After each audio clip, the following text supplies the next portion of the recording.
The variety of wines available to consumers illustrates the diversity of an industry where Cabernet, Merlot, and Chardonnay are enjoyed along with Pinot Noir, Syrah, and Riesling, a veritable melting pot of varietals.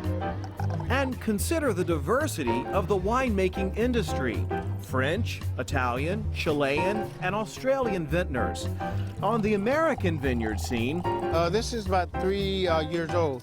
winemaker Mac McDonald will tell you that African American vintners are not as well known.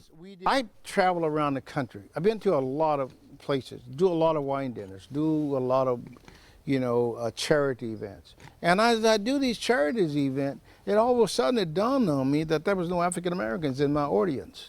That I personally made. Is that right? Theodore Lee owns Theopolis Vineyards in Cloverdale, California, where she grows Petite Syrah grapes. Everything. So I want you to try it I would love because to try it is absolutely a kick.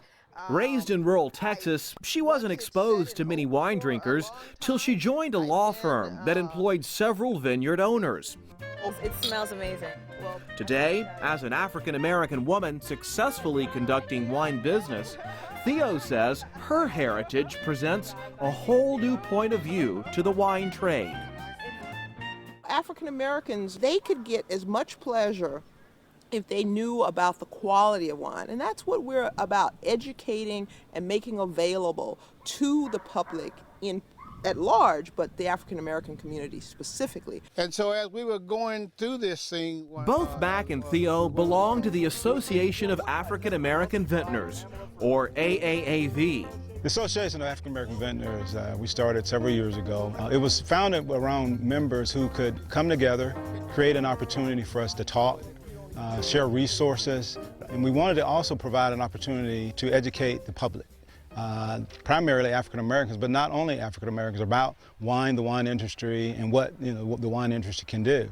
This celebration near Mac's Vineyard in Windsor, California, shares the lifestyle of wine with Vintner Club members, as well as friends in the wine community. For some, that lifestyle is learned. Others have a different appreciation. Mac's interest began as a 12-year-old boy on his family's Texas farm.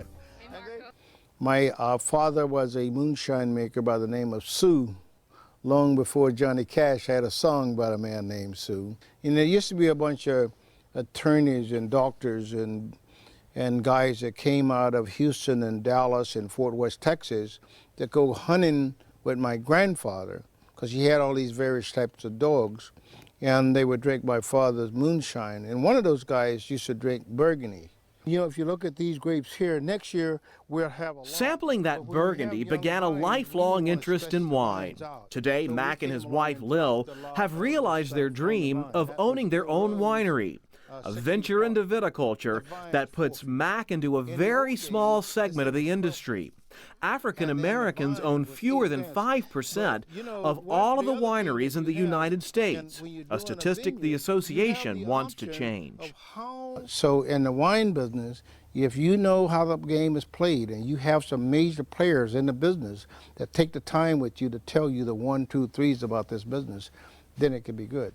The fact that we're successful, the fact that we're out here, the fact that people know we're out here, that will increase opportunities and desires of other people to try it, to get in the business and see if they can do something with it.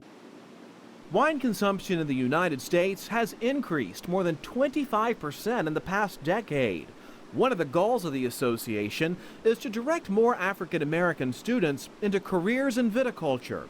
Mac says the organization offers scholarships and internships as a viable way of changing the face of the industry. The idea is not to have it a black thing, but the idea is to get more African Americans to drink wine. Once you drink wine, honey, I don't care who wine you drink. As long as you're drinking wine, I'm a happy camper. When you bring diversity to the table, what you do is get a different perspective. You get a different approach than what your traditional general population may do. I like spicy. I'm a big fan of the spicy. But Recent studies show that spending by diverse groups can have a significant impact on consumer segments of the economy.